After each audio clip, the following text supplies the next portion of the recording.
In a world that often demands we stay in our lane that labels us before it truly sees us, how many brilliant minds, how many burning ambitions live hidden in plain sight? How many of us, especially in our communities, carry dreams too audacious for the world to grasp, burdens too heavy to share? This isn't just a story about a wealthy man and his maid. This is a story about the unseen fire within every soul, especially those who've been told to be quiet, to be compliant, to be invisible. The very air in Atlanta, Georgia, often hums with a vibrant energy, a symphony of ambition, culture, and life. But tucked away behind towering wrought iron gates, nestled within acres of meticulously sculpted gardens and hedges, stood the Sterling Estate. It was a place where that vibrant hum simply died. Here, silence wasn't merely the absence of noise. It was an active presence, a palpable weight that pressed down on everything, consuming laughter, absorbing echoes, and smothering warmth. The mansion itself, a colossal structure of pristine marble and vast echoing spaces, wasn't a home in the traditional sense. It was a monument to wealth, yes, a testament to endless resources, but more profoundly, a monument to a profound, almost sacred emptiness. Every surface within the Sterling Estate gleamed with a relentless perfection. The marble floors shone with such an unnatural brilliance that they reflected more light than they absorbed, casting stark, unforgiving glares. Crystal chandeliers, imported from distant lands or passed down through generations, hung like frozen tears from the vaulted ceilings, glinting coldly under the recessed lighting that seemed to strip away all color. Even the classical music, when it occasionally wafted from ceiling speakers, sounded less like an invitation to beauty and more like an afterthought, a mechanical hum against the backdrop of oppressive stillness. Nothing was ever out of place. Nothing was ever truly lived in. This was a house of flawless order, but also of profound, chilling solitude. And within this meticulously ordered world moved its architect, Mr. Arthur Sterling. At 68 years old, Arthur was a man forged from steel and precise angles. He was trim, impeccably poised, his tailored suits fitting him with a second-skin exactness.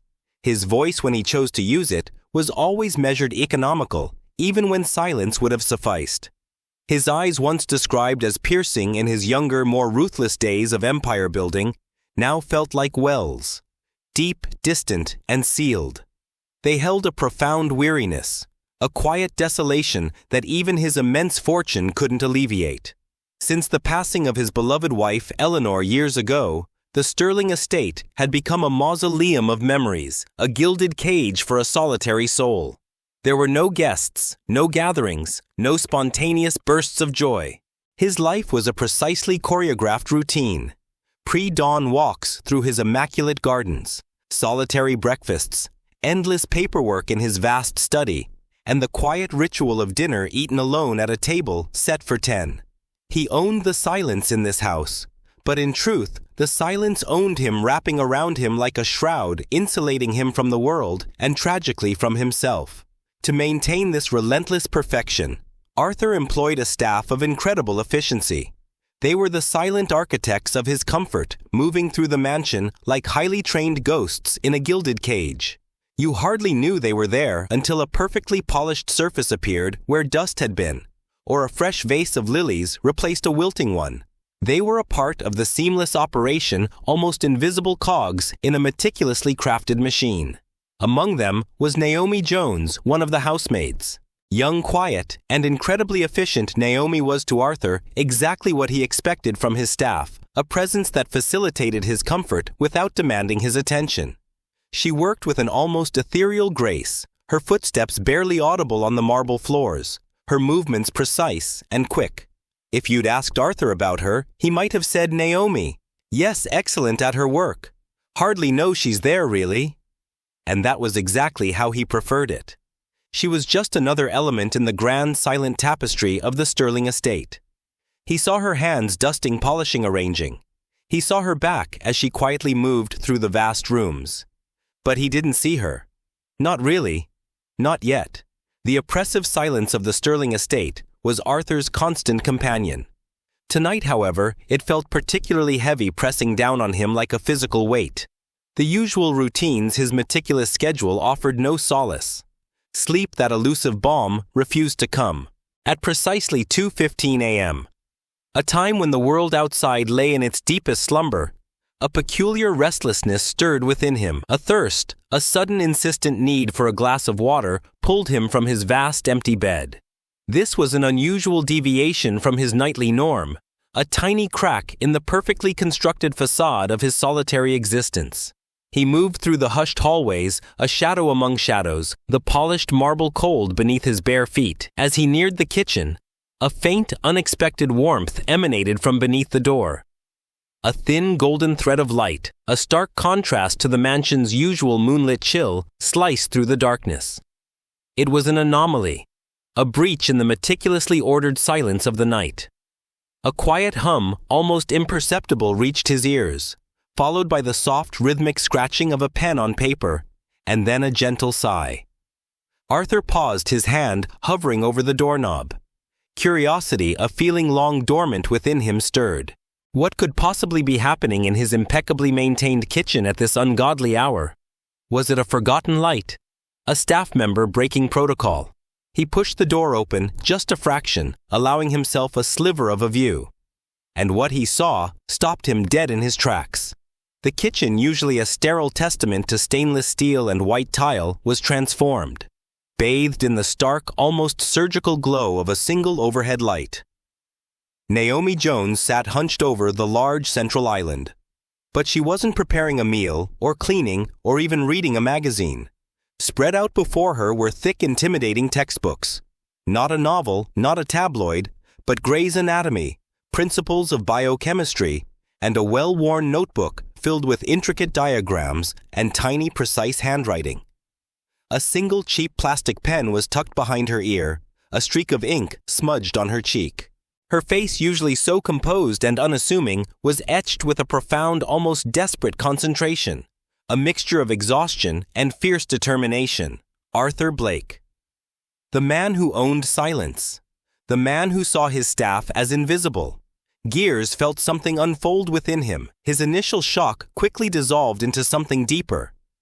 He had perceived Naomi as nothing more than a highly efficient, unremarkable housemaid, a cog in his meticulously ordered world. But in that moment, under the harsh glow of the kitchen light, seeing her hunched over those demanding textbooks, he didn't just see a maid. He saw a person, a soul, a purpose. He saw a quiet, burning fire that existed entirely independently of his grand mansion, a flame that stubbornly flickered in the dead of night, fueled by a passion he could not fathom. It was a profound revelation, a brutal awakening for a man who had insulated himself from the very concept of individual human ambition, especially among those he employed. This wasn't just a hidden talent.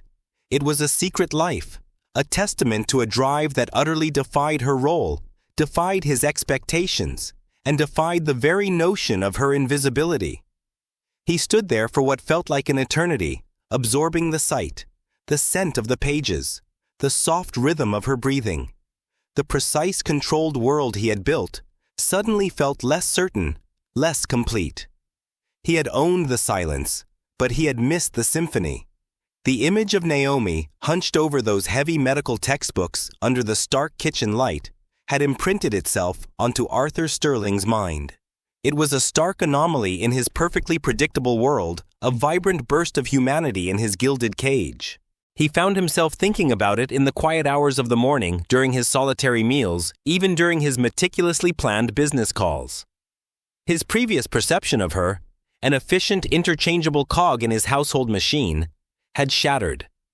Now he saw not just hands cleaning, but a mind burning. Not just a quiet presence, but a hidden ambition. This was no longer idle curiosity. It was a profound, almost urgent need to understand. His investigation began subtly, almost imperastically. Arthur, a man who had built an empire on meticulous observation and strategic information gathering, now turned those formidable skills to a different kind of subject. He didn't ask direct questions of Naomi herself. That would break the fragile, unspoken boundary that had defined their relationship. Instead, He watched. He noticed the subtle shift in her posture during the day, the faint smudges of ink on her fingers. Even after she'd cleaned them, the way her eyes, usually downcast, would occasionally lift with a fleeting, distant look, as if seeing beyond the mansion walls. He discreetly questioned his head of staff, Mrs. Albright, about Naomi's background, feigning interest in general employee welfare. Mrs. Albright, surprised by his sudden inquiry about a maid, could only offer basic details. Excellent worker, Mr. Sterling. Quiet. Never causes trouble. This only deepened Arthur's intrigue. Then, Arthur used his vast network, his resources. Not for business deals, but for a delicate anonymous inquiry. He tasked a trusted private investigator, a man he'd used for sensitive corporate matters, to research Naomi Jones. The instructions were precise. Find out everything about her background, her family, her aspirations. He emphasized discretion, ensuring Naomi would remain unaware. This wasn't about control. It was about genuine understanding, about uncovering the roots of that unseen fire. What Arthur unearthed was a story that both broke his heart and ignited a deep sense of respect within him. Naomi Jones wasn't just a maid with a dream. She was a young woman forged in the crucible of profound adversity. She hailed from a small, impoverished rural town in Mississippi, a place where vibrant community life was constantly overshadowed by systemic neglect. Her father, a proud, hard-working man, a pillar of their tiny community, had fallen gravely ill years ago.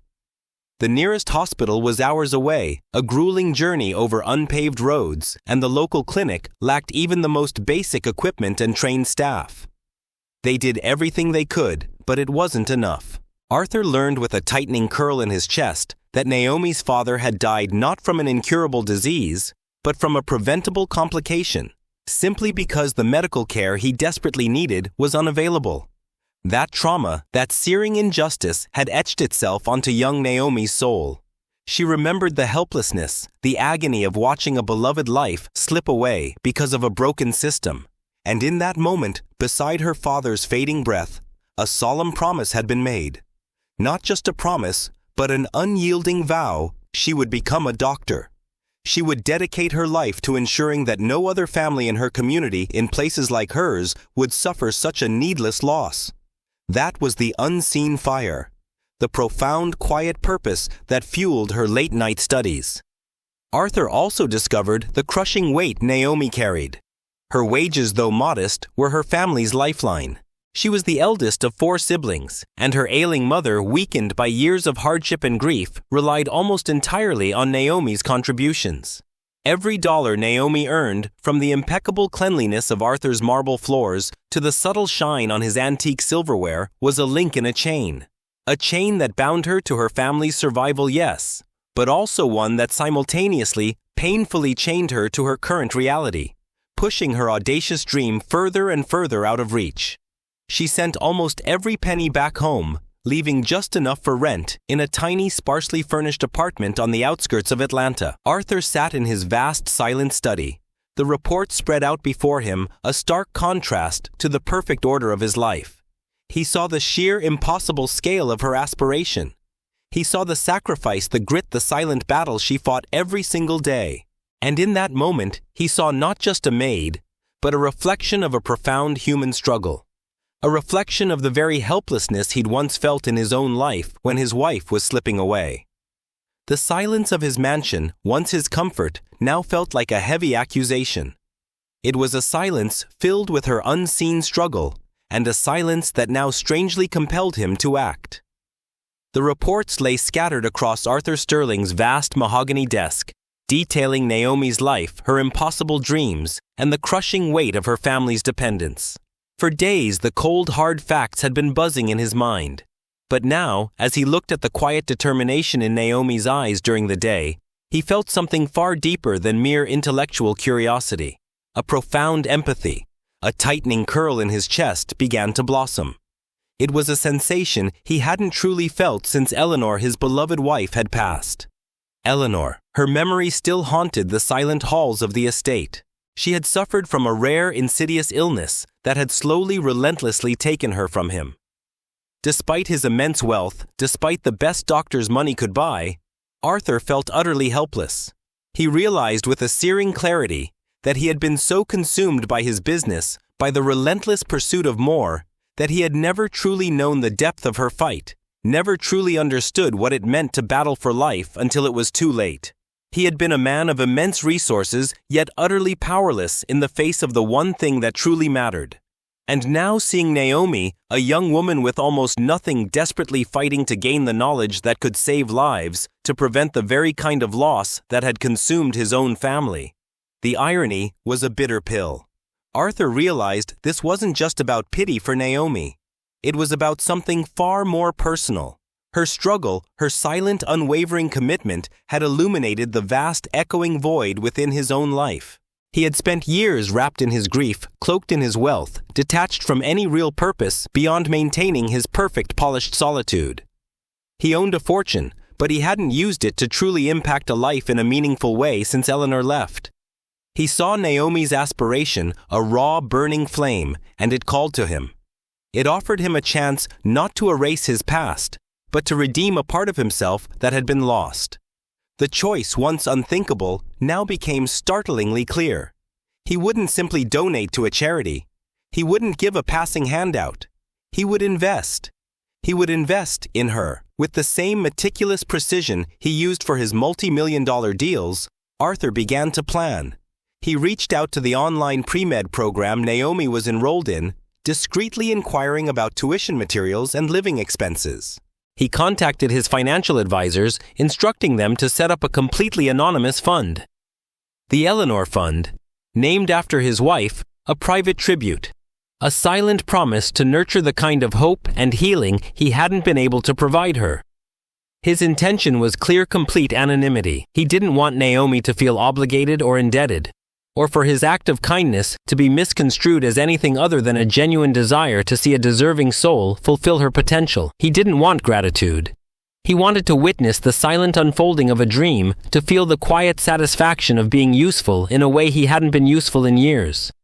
He wanted to fill the void within himself by building a bridge for someone else. He orchestrated every detail, ensuring the fund would cover not only Naomi's full tuition for the online program and subsequent medical school, but also provide a generous monthly stipend. Not just for her living expenses, but enough to fully support her mother and younger siblings back in Mississippi. "They will want for nothing," he told his bewildered financial manager, his voice firm, resolute. Her focus must be solely on her studies. No distractions, no worries about putting food on their table. This was more than a scholarship. It was a lifeline, an unspoken promise to carry the entire weight of her family's financial burden, freeing Naomi to pursue her almost impossible dream. The silence in his study that day wasn't heavy or accusing. It was filled with the quiet hum of purpose. The exhilarating thrill of a decision made a burden shared, a future being forged. He had found a new reason to exist. Life for Naomi Jones continued its relentless rhythm. Days melted into weeks, filled with the demanding duties of the Sterling estate. Nights blurred into the grueling hours she spent hunched over textbooks in her tiny rented apartment, fueled by strong coffee and an unyielding will. She was a master of efficiency during the day, a tireless scholar by night, driven by the profound promise she'd made years ago in a humble Mississippi farmhouse. The image of her father fading before his time, due to a lack of proper medical care, was a constant, sharp reminder of her purpose. Every chemical formula, every anatomical diagram was a step closer to fulfilling that vow. Then, one crisp autumn morning, amidst the usual stack of junk mail and utility bills, a plain white envelope lay waiting for her. No return address, just a prestigious university emblem subtly embossed on the corner. Her heart gave a sudden, almost painful lurch. She recognized the emblem. It was from the very online pre-med program she had applied to, the one that offered a direct pathway to their esteemed medical school for scholarship candidates.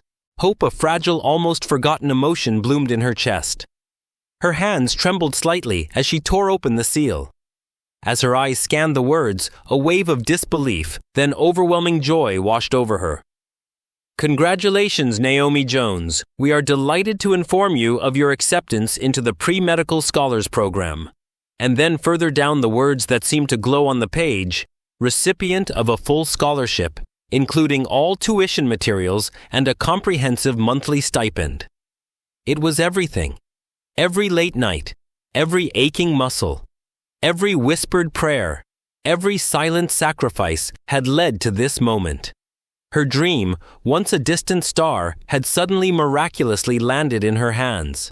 But the soaring joy lasted only a precious few seconds. Then a crushing wave of reality slammed into her, hard and unforgiving.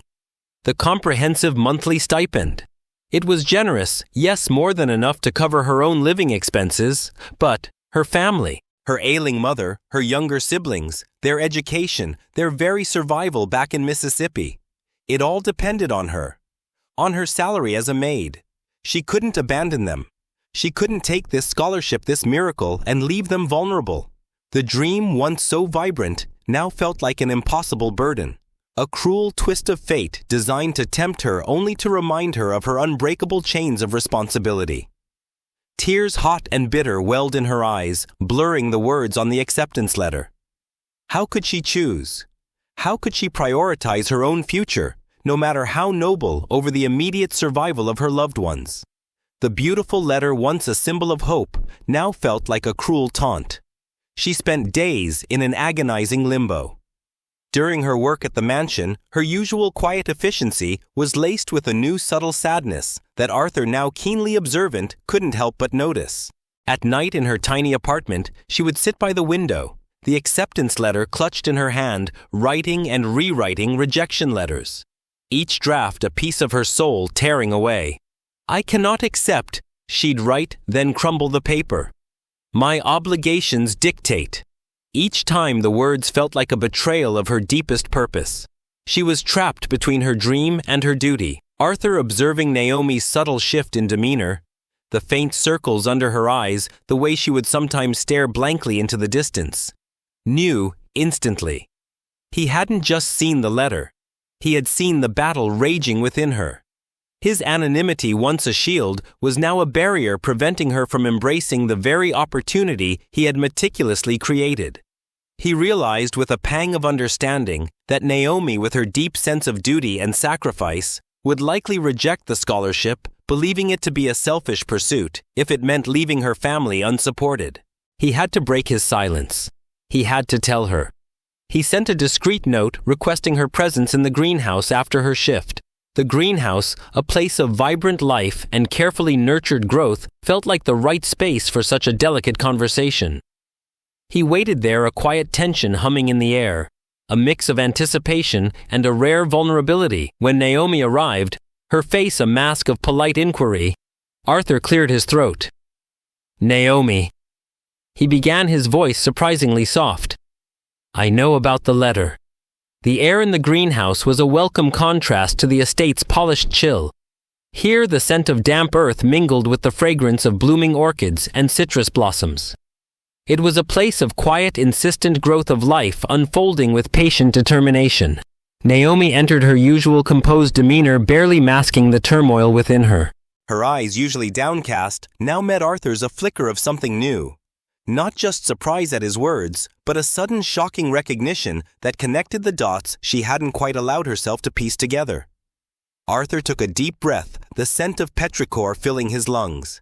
He turned fully towards her, his voice, usually so clipped and precise, now surprisingly soft, imbued with a rare, raw honesty. "Naomi," he began, "I know about the letter." His words hung in the air, a velvet hammer dropping. Naomi's breath hitched. Her polite facade crumbled. Her eyes, wide and searching, locked onto his. You know?" she whispered, her voice barely audible. Then a profound, almost painful realization washed over her face. She looked around the greenhouse at the exquisite, rare plants, then back at Arthur's uncharacteristically vulnerable expression. The unique font on the scholarship letter identical to the subtle embossing on some of Arthur's personal stationery she'd seen. The strange, precise questions he'd asked Mrs. Albright. The way he'd been watching her. All the tiny, scattered pieces clicked into place. This was no stranger, no anonymous benefactor. This was Mr. Sterling, her employer. Her face paled, then flushed with a mix of awe-confusion and a deep, unexpected humility. You are the benefactor," she asked, the words barely escaping her lips. "The Eleanor Fund." It was less a question, more a stunned statement. Arthur simply nodded, his gaze unwavering. "Yes, Naomi, I am." A wave of emotions overwhelmed Naomi. Gratitude certainly, but also a deep, familiar shame. "Mr. Sterling," she said, her voice breaking the careful composure she usually maintained, dissolving into raw honesty. I can't take it. I can't. My family, they depend on me. My mother, my sisters, my brother in Mississippi. Every penny I send. Without this job, they—" She trailed off, unable to articulate the impossible choice, the crushing weight of responsibility that bound her. Her dream, though tantalizingly within reach, felt selfish, an act of abandonment. Arthur stepped closer, his gaze steady, compassionate. This wasn't the distant millionaire. This was a man laid bare, connecting with her on a deeply human level. "Naomi," he said, his voice imbued with conviction, "what you are doing is not selfish. It is an act of profound courage. You are not just dreaming for yourself. You are dreaming for every person your hands will someday heal. You are dreaming for every family in your hometown that will not suffer the same needless loss your own did. Your ambition is not a burden. It is a gift, a powerful force that the world desperately needs." Then his voice dropped, gaining a quiet intensity that surprised even himself. He looked at Naomi, truly seeing her, and in her eyes he saw the echoes of his own profound regret. "I lost my wife Eleanor to an illness that, despite all my wealth, I couldn't understand, couldn't fight. I felt utterly helpless. I realize now that I was too focused on what I had, rather than what I could do. Your fight, Naomi, your burning desire to heal, to save, to prevent that kind of suffering. It resonates with me in a way you cannot imagine. You are showing me that there is a way to be useful, a way to fight, even when it feels like all hope is lost." He extended a hand not to touch her, but as an offering, an unspoken promise. "Let me help you carry this weight, Naomi. Let me be useful in a way I wasn't before." The Eleanor Fund was created not just for tuition. It was created to ensure your family in Mississippi will be financially secure, fully supported throughout your studies. They will want for nothing. Your job, Naomi, your only job now, is to focus on your studies, on becoming the doctor you are destined to be." Naomi stared at him, tears now freely streaming down her face. Tears not of sadness, but of overwhelming relief, of a profound, unconditional acceptance she had never dared to dream of. She had always believed that pursuing her dream meant sacrificing her family, that her ambition was a burden she had to bear alone. But here, in this unexpected moment, in this greenhouse of life, a man she barely knew was not just offering her a way out, but was giving her permission to live her dream, to step into her destiny without guilt. The crushing weight, which she had carried silently for so long, began to lift, leaving her breathless, standing on the precipice of a future she could now finally truly claim as her own. The seeds of courage, planted years ago in a moment of grief, were finally being watered. In the vast, usually silent halls of the Sterling estate, a new kind of quiet had settled. It was no longer the heavy, oppressive silence of isolation that had once weighed on Arthur Sterling. Instead, it was the resonant hum of purpose, the gentle rustle of a future being meticulously built, a life being actively lived. Arthur found himself spending more time in the greenhouse, his hands now tending to the delicate orchids and vibrant ferns with a care he once reserved only for his ledgers. He wasn't just a millionaire maintaining an estate. He was a silent gardener of dreams, nurturing a future far beyond his own gilded walls. He felt it deep in his bones. For the first time in years, he was genuinely useful. The void that Eleanor's passing had left was not filled, but it was now bridged by a profound sense of contribution. And across town, and then across states, Naomi's journey unfolded. Medical school was everything she had anticipated, and more exhilaratingly demanding, relentlessly challenging, and utterly transformative. There were nights, many of them, when exhaustion threatened to swallow her whole, when the complex intricacies of human anatomy seemed insurmountable. But each time she would remember her father's face, the promise she'd made, and the quiet, unwavering belief in her that Arthur Sterling had shown. She remembered the warmth of his words in the greenhouse, the sheer, unimaginable relief of being given permission to pursue her calling without the crushing weight of guilt. She was no longer just studying for herself.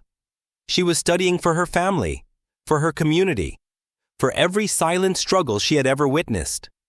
The years passed, marked by the triumph of graduating the grueling residency, the countless hours spent learning not just medicine, but empathy. Naomi never forgot where she came from. She carried the lessons of her upbringing, resilience, community, and the deep understanding of systemic disparities into every aspect of her burgeoning career. She felt the call to serve, a burning desire to return to the very places that had shaped her. And so years after that fateful midnight discovery, Dr. Naomi Jones finally stood beneath her own sign. Her clinic, small but vibrant, opened its doors in Jackson, Mississippi, a beacon of hope in an underserved community that had long been overlooked. Her hands, once meticulously skilled in polishing marble, were now expertly skilled in healing wounds, delivering diagnoses, and offering whispered reassurance to frightened parents.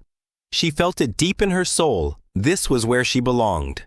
Every life she touched, every child she comforted, every family she helped navigate the complexities of illness, was a testament to the unseen fire that had burned within her, and the unexpected kindness that had fanned its flames. One quiet evening, as she locked the clinic door, the scent of antiseptic mingling with the cool night air, Naomi noticed something tucked behind her mailbox. A plain, unmarked envelope. No name, no stamp, just a faint, familiar texture to the paper. Inside, a single sheet. Her heart gave a little flutter, a private beat of knowing. The elegant, precise handwriting was unmistakable. "You've made something truly beautiful," it read. "Thank you for showing me that kindness is never wasted. A.S." She smiled, a deep, knowing smile that reached her eyes. She folded the paper carefully, placing it in her coat pocket.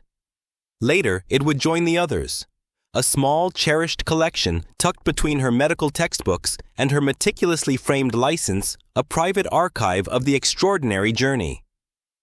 The wall of her office, uncluttered and humble, bore only that one precious photograph. It had been taken years ago, grainy and low resolution, a snapshot of a kitchen bathed in dim yellow light. A young woman sat at a table, a textbook open before her, a pencil behind her ear, her head bent low. She had not known anyone was watching. Now that same woman stood beneath her own clinic sign, her white coat crisp, her eyes clear, her hands steady, a harvest of purpose in every touch. Not every story ends with grand declarations of love. Some stories begin with the quiet seed of observation, grow through unexpected kindness, and simply blossom into a profound purpose. The house where it all began. The Sterling estate still stood far away in Atlanta, behind its imposing iron gates and flourishing gardens. But in this new place, built from resilience, compassion, and the tangible spirit of healing, the very best of that house had found a new living shape. Not in cold marble, not in stifling silence, but in laughter, in medicine, and in the radiant light of a life truly lived, transforming not just individuals, but entire communities. And so the quiet strength of Naomi Jones, once an unseen fire, now blazes brightly, illuminating not just her own path, but the lives of countless others in her community. Her story, woven with the unexpected compassion of Arthur Sterling, is a profound reminder your worth is not dictated by the job you do, the uniform you wear, or the assumptions others make about you. Your dignity, your dream, your innate brilliance, these are priceless. To every Black woman, every Black man, every resilient spirit who has fought in the shadows, carried immense burdens, or had their dreams quietly deferred, your silent struggles are seen. Your aspirations are valid. And your voice, when raised with courage and conviction, possesses the power to shatter any glass palace, any velvet rope, any systemic barrier that tries to hold you back. Never doubt the fire within you. Never stop striving for the future you deserve. If this story resonated with you, if it made you feel seen, if it ignited a spark of hope or conviction within your own heart, then please take a moment. Hit that subscribe button. Share this video with someone who needs to hear it, someone who carries a hidden dream, someone who feels unseen. Because the most powerful stories aren't just told, they're shared. And together, we can continue to illuminate the unseen fires of purpose, proving that every life, every dream truly matters. There are many more inspiring narratives waiting to be discovered, so stay tuned.